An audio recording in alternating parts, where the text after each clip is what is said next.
those. Carmel Cipollone. Pass me my bill. Mr Chair, speaking to Part 2. Part 2 amends the Education Act, Mr Chair, and I guess basically brings into line what's happening with the Social Security Act changes with the supporting children in hardship with the actual student allowances section of the Education Act, which of course we do support.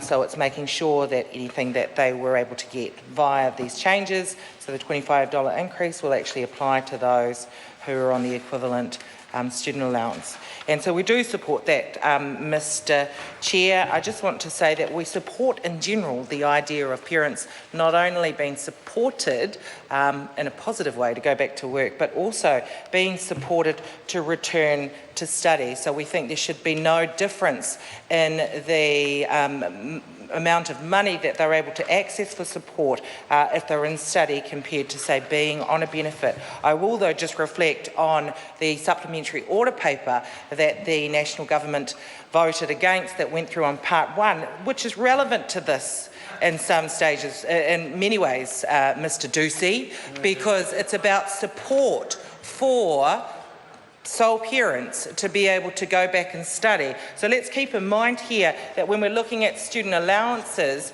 can only be approved if the person is studying for 32 hours or more a week. So they have to be in full-time study to access a student allowance. So the difference here, I guess, is that when we're talking about the work obligations, the National Government's talking about 20 hours. What we were trying to say with the SOP was actually that the parents should be given the option of either studying for 20 hours or working part-time for 20 hours. The national members of the Select Committee in discussion on that said, well, actually they can access student allowance, but they can't access student allowance if they want to study part-time, say 20 to 31 hours. You can get limited full-time study approval at universities, but having worked there for 5 years supporting students, I know that actually this wouldn't be a reason to get approval for limited full-time study. So there's going to be this small gap where unless you want to go full-time into study, then you actually won't be able to access the study at all once work obligations kick in, because the expectation will be that work obligations take precedence over everything else. So that's a real concern for us, Mr Chair, despite the fact, like I said, we do support the amendments to the Education Act for the purpose of this bill. They need to be done because we don't want our students who are sole parents to be disadvantaged in any way. There were a few submissions that came through to the Select Committee that touched on the importance of this. So one of those submissions was from the National Council of Women, and so they talked about the the importance of Clause 10 amends how Clause 10 amends various schedules, also reflected in an amendment to the Education Act 1989 to cover students with dependent children. So their concern was that students with dependent children would be covered. It was also Caritas who pointed out the importance of ensuring that this allowance carried over to students who were supporting children.